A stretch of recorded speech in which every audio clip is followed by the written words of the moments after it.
नमस्कार। ब्रेकिंग समाचार में मैं फिर से आपका स्वागत करता हूं और एक बार फिर से एक विशेष एपिसोड लेकर मैं ब्रेकिंग फास्ट के दर्शकों के पास उपस्थित हुआ और यह विशेष एपिसोड वाइल्ड लाइफ से लेकर जुड़ा हुआ है। एक युवक है जो दुमदुमा के जो जीव जंतु है, जीव जंतु के रक्षा के लिए, उनकी सुरक्षा के लिए हमेशा प्रेरित रहते हैं, हमेशा निकल कर आते हैं। और मैं सीधे उनके पास जाऊँगा। रवि यादव नाम है इस युवक का और मैं थोड़ा जानना चाहूँगा कि इस तरह का जो कार्य से जुड़े एक्चुअली कारण क्या था और किससे प्रेरित हुए आप? मतलब मुझे पहले ऐसा हुआ कि यहाँ पे कोई भी स्नेक निकले, छोटा बड़ा जैसा भी, मतलब छोटा साइज का भी अगर स्नेक निकले तो आदमी उसको मारना ज़्यादा सुविधाजनक सोचता था, जो कि मुझे बुरा लगता था क्योंकि मैं बचपन से डिस्कवरी ये सब चैनल देखते आया हूँ। मुझे मतलब बुरा लगा और वाइल्ड लाइफ रेस्क्यू करने का सबसे पहला मोटिव यही था। फिर भी मेरे पास कोई जानकारी ना होने की वजह से मैं कैसे करूँ, डर भी लगता था। उसके बाद हमारे घर के बगल में ही सीताराम जी है, वो भी पकड़ते थे स्नेक। उनका जो पकड़ने का तरीका था वो काफ़ी अलग था, बट उनके साथ रह के थोड़ा डर निकला शरीर से। उसके बाद गूगल जहाँ से भी मुझे जानकारी जुटा पाया, मैं वहाँ से मैंने जानकारी जुटाया सांपों के विषय में, और उसके बाद से मैंने प्रैक्टिकल उसे मतलब अप्लाई किया और उसे रेस्क्यू करना चालू किया और अभी मतलब कर ही रहा हूँ। एक चीज़ विशेष तौर पर देखा जाता है कि कोई भी विषैला जीव हो या विशेष तौर पर सांप, अगर लोग देखते हैं तो डर जाते हैं और कोशिश करते हैं कि उसकी हत्या कर दें अपने सुरक्षा के लिए। लेकिन इस तरह का जो लोग कार्य करते हैं या इस तरह का जो डर भाव रहता है, उनको आप क्या मैसेज देना चाहेंगे? उनको मैं सबसे पहला बात ये बताना चाहता हूँ कि कोई भी ऐसा स्नेक नहीं है जो खुद ब खुद आके अटैक करे। कोई भी ऐसा स्नेक है, मतलब जो भी स्नेक या फिर वाइल्ड लाइफ एनिमल है, वो अपनी सेफ्टी के लिए ही अटैक करता है। मैंने आज तक तो जितना स्नेक रेस्क्यू किया है, उन स्नेक में कोई भी ऐसा स्नेक मुझे नहीं लगा कि मैं जस्ट वहाँ पे गया और मुझ पर अटैक किया। जस्ट मैं उसको टच करता हूँ या फिर उसको रेस्क्यू करना चाहता हूँ तो वो अटैक करने की पोजीशन में आता है। बट थोड़ी देर उसके साथ मतलब उसे हैंडल करने के बाद उसे भी भरोसा हो जाता है कि हाँ, ये कुछ नहीं करने वाला है, ये मेरा सेफ्टी के लिए ही आया हुआ है। उसके बाद वो भी हम लोग के साथ कोऑपरेट करते हैं। एक चीज़ जो हमें पहले भी जानकारी मिली है कि जो सांप का जो अटैक होता है, जब वो डसता है तो उससे मृत्यु एक्चुअली कम लोगों की होती है। उससे जो हार्ट अटैक होती है, हार्ट अटैक से ज़्यादा लोगों की मृत्यु होती है।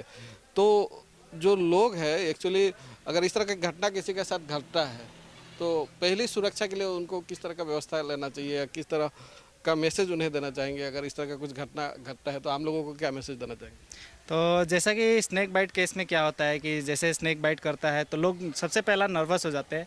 कोशिश करना चाहिए कि जितना से जितना हो सके वो ठंडे दिमाग से काम ले, और जिस जगह पे स्नैक बाइट किया है, जिस जगह पे आपको काटा हुआ है, उस जगह को ज़्यादा से ज़्यादा आप मूवमेंट करने पे क्या होता है कि वो जो जहर है वो हमारे शरीर में जल्दी फैलता है। तो जितना हो सके जो जगह पे हमको काटा है उस जगह को स्थिर रखना चाहिए। और उसके बाद जैसे कितने लोग होते हैं जो रस्सी या फिर वगैरह कुछ बांधते हैं, तो उसको बांधने का प्रोसेस है जैसे एक चौड़ा पट्टी जैसा लेना चाहिए। पट्टी लेके उसको थोड़ी दूर तक कवर करना चाहिए और उसमें ब्लड पास होने का भी जगह देना चाहिए, क्योंकि दो टाइप का स्नेक होता है। एक न्यूरोटॉक्सिक होता है, मतलब ज़्यादातर मिलता है न्यूरोटॉक्सिक और हीमोटॉक्सिक। हीमोटॉक्सिक में क्या होता है, अगर वो जहर एक जगह पे सीमित रहेगा तो वो वहाँ का टिश्यू पूरा डैमेज कर देगा और बाद में हाथ को काटना भी पड़ सकता है। सो ऐसा करके उसको बांधा जाए कि वो जो जहर है वो धीरे से शरीर में जाए, कम जाए, मतलब स्पीड में ना जाए, और आपका जो जिस जगह पे काटा है वो अंग आपका बर्बाद ना जाए, उसे काट। कुछ लोग ऐसा भी करते हैं कि रस्सी से बांध देते हैं और पहले भी इसका जानकारी मैं दे चुका हूँ कि गलत तरीका होता है। रस्सी से दोनों तरफ बांध देते हैं, ब्लेड से काट कर खून निकालने की कोशिश करते हैं। तो कभी खतरा भी बचने की कोशिश जरूर करते हैं, लेकिन उसका ऑपोजिट होता है, खतरा उल्टा वो अपना बढ़ा लेते हैं। ऐसे लोग डायरेक्शन पे जो लोग जाते हैं उनको क्या मैसेज देना चाहेंगे? इन डायरेक्शन में जाने वाले लोगों को यही मैसेज देना चाहूँगा कि इसका जो ये बांधने का प्रोसेस है, लेकिन इसका भी एक प्रोसीजर है, एक सिस्टम है। आप चाहेंगे कि यहाँ पे काटा है उसको थोड़ा आगे आप जोर से बांध देने से आप बच जाइएगा, वो ऐसा कोई बात नहीं है। और जस्ट आपको थोड़ा टाइम मिलता है उससे। ऐसा नहीं है कि आप बांध दिए तो आप बचने ही वाले हैं, और जस्ट आपको टाइम के लिए है। लेकिन उसका भी प्रोसीजर है, उसमें ब्लड सर्कुलेशन पार होने तक का जगह छोड़ना चाहिए और जितना हो सके उतना दूर तक बांधना चाहिए। ये नहीं कि एक जगह पे आप बांध दिए जोर से हो गया, वैसे कुछ फ़ायदा होने वाला नहीं है। और सबसे इसमें मेन है कि आपको नर्वस नहीं होना है, आपका जो हार्ट रेट है वो कम रहना चाहिए। नहीं तो अगर हार्ट रेट ज़्यादा रहेगा तो ज़्यादातर मतलब ब्लड में के साथ हो जाएगा जहर और ज़्यादा हानि पहुँचाएगा। कुछ लोगों का एक अंधविश्वास भी है कि अगर सांप काट ले तो तंत्र मंत्र से उन्हें बचाया जा सकता है। तो ऐसे लोगों को आप क्या मैसेज देना चाहेंगे?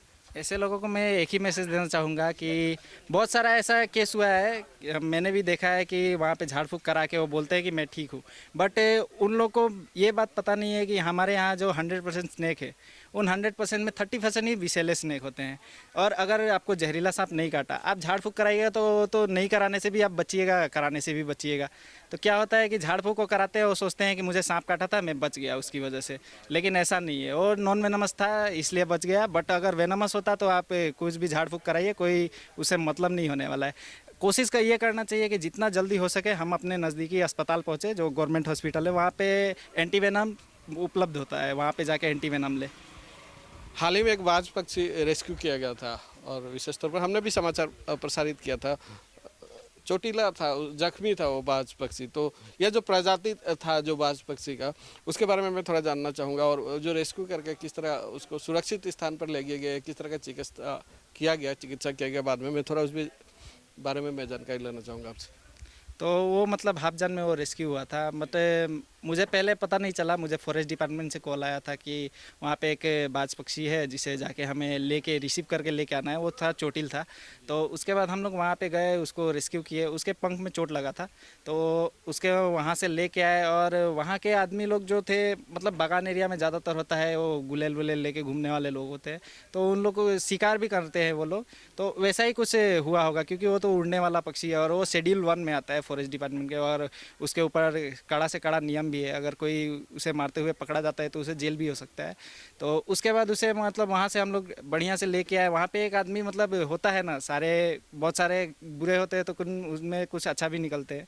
तो वैसा एक अच्छा आदमी था जो उसे मतलब अपने घर में रखा, और बागान के कर्मचारियों ने भी सहायता की, बोला कि घर में रखो और डिपार्टमेंट को समझाया जाएगा।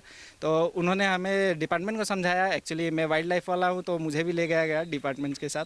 तो हम लोगों ने वहाँ से लेके आए। उसके बाद से हम लोग WTI को दे दिए, जो कि गुहीजान में स्थित है, वाइल्ड लाइफ ट्रस्ट, जो चिकित्सा के लिए वहाँ पे मतलब सारे इंस्ट्रूमेंट है, वो लोग चिकित्सा करते हैं।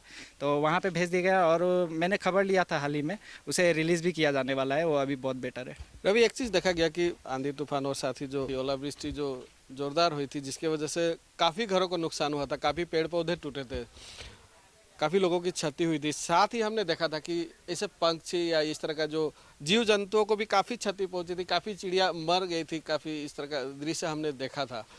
तो आपको क्या लगता है कि सरकार हो या जो विभाग के लोग हो, किस तरह का एहतियात बरतना चाहिए ताकि इस तरह का अगर कभी फिर से अगर इस तरह का कुछ घटना घटे तो पूरी तो बचाई नहीं जा सकती, लेकिन कुछ हद तक राहत मिल सके जीव जंतुओं को? तो इसके लिए मतलब जैसे कि हम लोग के जैसे जो रेस्क्यूअर है वो बहुत ज़्यादा ही कम है। और बहुत सारे ऐसे हैं कि रेस्क्यू समझने में सबसे फर्स्ट आता है कि स्नेक। तो उसकी वजह से कितने लोग डर भी जाते हैं कि अगर हम वाइल्ड लाइफ रेस्क्यू में जाए तो हमें स्नेक भी रेस्क्यू करना होगा। तो ऐसा बात नहीं है। जो फील्ड में आगे है, जैसे किसी को चिड़िया अच्छा लगता है तो वो चिड़िया का रेस्क्यू कर सकता है। ऐसे मतलब पब्लिक जो है, पब्लिक को भी जागरूक होना चाहिए। और अगर वो हमें बोले तो हम लोग भी उनके साथ में काम करना चाहेंगे। और ऐसे NGO बहुत सारे हैं, तो हम लोग NGO के भी हेल्प लेते हैं। अगर ऐसा बचाने का कोई ऐसा मतलब स्थिति आता है जहाँ पे हमें उन्हें रिकवरी देना है वाइल्ड लाइफ को, तो हम पब्लिक की सहायता भी ले सकते हैं। जो इंटरेस्टेड है उन्हें आगे आना चाहिए। ऐसा नहीं कि हम किससे अभी संपर्क करें, ऐसा हो रहा है, बस वो देख के बुरा अपने मन में ही बुरा रखते हैं, लेकिन आगे नहीं बढ़ते। उन्हें आगे बढ़ के आना चाहिए। आप जैसे युवक हमने कई जगह देखा है, हर जिले में लगभग इस तरह का जो लोग निकल कर आते हैं, इस तरह का जो सोच लेकर लोग जरूर निकल कर आते हैं, लेकिन आप लोगों को सरकारी सुविधा क्या प्राप्त होता है? सरकार की तरफ से कुछ सुविधा या इस तरह का जो आप लोगों की तरह जो युवक निकल कर आ रहे हैं उनको प्रेरित करने के लिए इस तरह का युवक और निकल कर आए, इसको लेकर सरकार ने कोई अभी तक व्यवस्था लिया है या आपने अभी तक कोई सुविधा प्राप्त किया है क्या? ना, ऐसा मुझे गवर्नमेंट से कोई सुविधा नहीं मिला। हाँ, लेकिन डिपार्टमेंट से एक सुविधा ये मिलता है कि जैसे कुछ रेस्क्यू होता है, कभी काल जो बड़ा रेस्क्यू होता है तो उसमें उनकी सहायता, जैसे मैंने अभी हाल ही में एक किंग कोबरा रेस्क्यू किया था, जो कि मैं बाइक पे कैरी नहीं कर सकता था, तो डिपार्टमेंट को बोला था, तो डिपार्टमेंट ने हमें गाड़ी दी थी, गाड़ी की सुविधा दी थी। और रिलीज़ करने तक भी हमारे साथ गए थे और डिपार्टमेंट के लोग मौजूद थे। लेकिन कोई ऐसा इनकम फाइनेंशियल सपोर्ट नहीं है। ऐसा फाइनेंशियल सपोर्ट एक्चुअली हम लोग को ज़रूरी है, क्योंकि काफ़ी केस में ऐसा होता है कि हम लोग कई घर में बचाने के लिए जाते हैं जो गरीब होते हैं, जिनसे हम पैसा भी नहीं मांग सकते हैं। हम लोग अपने पॉकेट से मतलब तेल खर्चा ये सब लगा के जाना पड़ता है। और हम वहाँ पे जाके कभी ऐसा आज तक मेरा रिकॉर्ड नहीं है कि हम किसी के घर में रेस्क्यू गया और बोला कि भैया हमको इतना पैसा देना है, हम रेस्क्यू किया हमको इतना पैसा दीजिए, वैसा नहीं है। हाँ, अगर घर दूर है तो हम उनको जस्ट बोलते हैं कि भैया हमको तेल भरा दीजिएगा सिर्फ बाइक का, या फिर आके आप खुद ले जाइए, बाकी सर्विस फ्री है। आपको क्या लगता है कि सरकार की जो भूमिका होनी चाहिए, कानून जरूर बनाए गए हैं, अगर किसी पक्षी का हत्या किया जाता है या इस तरह का कोई जीव जंतु का हत्या किया जाता है तो कड़ा कानून जरूर बनाया गया है, लेकिन उसको लेकर जो आम लोगों को जिस तरह का अवेयरनेस उन्हें करना चाहिए, उनमें लाना चाहिए, जिस तरह उन्हें अवेयर करना चाहिए, आपको लगता है कि इस तरह का कुछ व्यवस्था होता है? सिर्फ कानून बनाने से इस तरह का लोग जो है सावधान हो गए या इस तरह का जो पक्षियों के प्रति जो उनका मन है बदलेगा? आपको लगता है जो सरकार की भूमिका है उस पर क्या कहेंगे? मतलब मैं सरकार से यही कहना चाहूँगा, सरकार जो है वो इस मामले में आया है, लेकिन जरूर बना है लेकिन अवेयरनेस नहीं है। कानून जरूर बना है, कानून लेकिन सीमित कहाँ तक है मैं बताना चाहता हूँ कि जैसे कोई लिपर्ड का केस हुआ, एक तेंदुआ का केस हुआ, उसमें कानून आगे आएगा।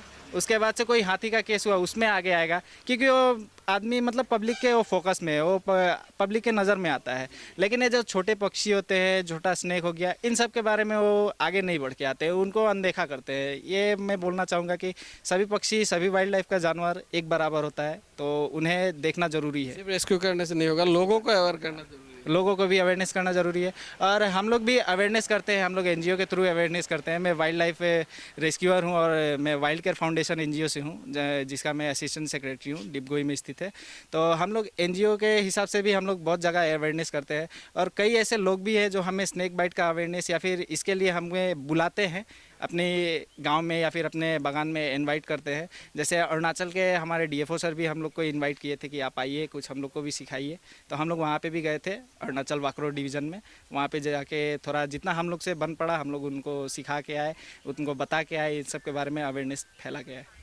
थोड़ा एक्सपीरियंस जो है आपका शेयर करने के लिए मैं अनुरोध करूंगा, जो अभी तक का कितने वर्षों का एक्सपीरियंस रहा, और इस बीच कोई खास जो मोमेंट जो काफ़ी डिफिकल्ट हो या कुछ खास मोमेंट जो है वो मैं थोड़ा आपसे जान लेना चाहूँगा। तो मैं तकरीबन 2 साल 2.5 साल से ये काम कर रहा हूँ, और इन 2.5 साल में मैं अभी कुछ ही हाल ही में जो किंग कोबरा रेस्क्यू गया था, उसमें मुझे सबसे ज़्यादा जोखिम लगा, क्योंकि उसको रस्सी से बांध के रखा हुआ था, उसको हेड कैच करना पड़ेगा। वो मैक्सिमम का 15 फुट से बड़ा था और उसका 12 केजी था, जो मैंने वेट किया था। एक्चुअली मैं वेट करके उसको देखा था। तो वो जो रेस्क्यू मैं जब करने गया तो मेरा फर्स्ट रेस्क्यू था किंग कोबरा, और ये वर्ल्ड का सबसे बड़ा जहरीला सांप है। सो डर बहुत ज़्यादा लग रहा था, और उसमें मतलब और कोई सपोर्ट नहीं था मेरे साथ। मतलब मेरे एनजीओ वाले हैं, लेकिन वो इमीडिएट नहीं पहुंच पाए। और सबसे बड़ा बात था कि उसको रस्सी में बांध के रखा था। मैं पब्लिक से यही गुजारिश करूँगा कि ऐसे जो बाहर कोई स्नेक है तो उसको छेड़खानी ना करे, और ख़ास करके ऐसा स्नेक। अब उसने उसको तो बांध दिया, वो 3 जान का खतरा ले मोड़ रहा। पहले वो उसको बांधा तो उसको खतरा था, उसके बाद सांप को बांध के रखा है, सांप भी मर सकता है, उसको खतरा है। अभी मैं बुझाने जाऊंगा उसको, वो भी खतरा है। वो एक्चुअली बाहर था, उसको जाने देने से भी कोई प्रॉब्लम नहीं था। तो हेड कैच करने में क्या होता है कि थोड़ा सा भी ऊंच नीच अगर हम लोग से होता है तो हमें बाइट कर लेगा, और वो दुनिया का सबसे बड़ा जहरीला सांप है। एंटीवेनम मौजूद है, लेकिन जो आईसीयू का सुविधा होना चाहिए वो हमारे नज़दीकी अस्पताल में नहीं है। तो क्रिटिकल सिचुएशन में हमारी मौत भी हो सकती है। और एक समय ऐसा आया कि जब वो मुझे पूरा रोल कर लिया था उसने, न्यूज़ में, वीडियो में, कोई वीडियो में मैंने देखा था। तो उस समय थोड़ा ज़्यादा डर लगा था, क्योंकि वो रोल करने के बाद अगर झटका देता तो हाथ से छूट भी सकता था। बट उसको सेफली रेस्क्यू किया गया और सेफली छोड़ भी दिया गया।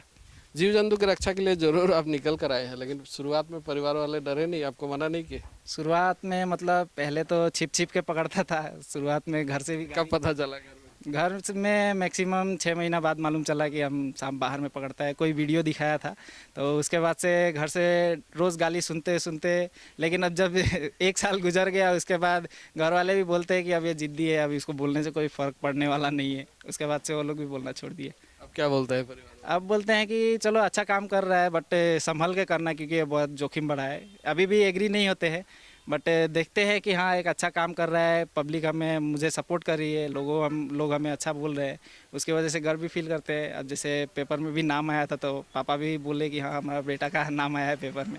डरते तो हाँ। अच्छा, अंत में ज़्यादा समय नहीं लूँगा, आगे भी कोशिश करूँगा कि और भी थोड़ी बातें जो आपसे है जानकारी लूँ, लेकिन ज़्यादा समय और नहीं लूँगा।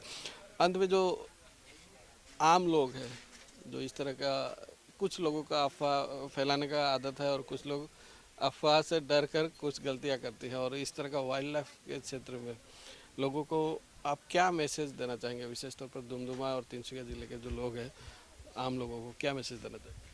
मैं उन्हें यही कहना चाहूँगा कि अगर वो वाइल्ड लाइफ में इंटरेस्टेड है तो अब उनके आसपास ही बहुत सारे एनजीओ होंगे, उनसे जुड़ सकते हैं, या फिर खुद से आगे बढ़ना चाहे तो कॉन्टैक्ट नंबर लेके कॉन्टैक्ट कर सकते हैं कि भैया हम इंटरेस्टेड है, कुछ हमें भी बताइए। लेकिन जो सोचेगा कि हम ये कर रहा है, हमें कुछ पैसा नहीं मिल रहा है, तो उनका सोचे ये वही कर पाएंगे जिसको अंदर से मतलब दिल से चाह है कि वाइल्ड लाइफ को बचाया जाए या फिर वाइल्ड लाइफ के लिए हम काम करें। कभी रेस्क्यू की ज़रूरत हो तो जो आपका कॉन्टैक्ट नंबर है एक बार मैं शेयर कर देने के लिए अनुरोध करूँगा। अगर रेस्क्यू का ज़रूरत है तो मुझे 8011-7565-95 पे कॉल कर सकते हैं। और ऐसा नहीं है कि मैं दुमदुमा में हूँ तो दुमदुमा के लोग कॉल करें, बाहर के भी लोग कॉल कर सकते हैं। मैं वहाँ पे जा नहीं पाता हूँ, लेकिन हमारे नेटवर्क में होता है तो हम उन्हें कॉल ट्रांसफ़र कर देते हैं। जी रवि, इतने व्यस्तता के बीच जो आपने समय दिया, आगे भी हम जरूर कोशिश करेंगे कि और भी जानकारी ले। फिलहाल जो आपने हमें समय दिया उसके लिए बहुत बहुत धन्यवाद। Thank you. और ये थे आप भी यहाँ पे आए, मेरा मतलब फर्स्ट टाइम इंटरव्यू हो रहा है, तो इसके लिए भी धन्यवाद कि लोग भी हमें देख रहे हैं और हमें सपोर्ट कर रहे हैं, उसके लिए धन्यवाद कहता हूँ। धन्यवाद। और हमने कोशिश की जो रवि यादव है, जो उनकी सोच क्या है और किस तरह के मैसेज देना चाहते हैं आम लोगों को, और थोड़ी जानकारी भी हमने लेने की कोशिश की। आगे भी इस तरह का कार्यक्रम हम लगातार लाते रहेंगे। फिलहाल मैं लूँगा विदाई, हमारे साथ बने रहिए। आप देखते रहिए ब्रेकिंग फास्ट समाचार।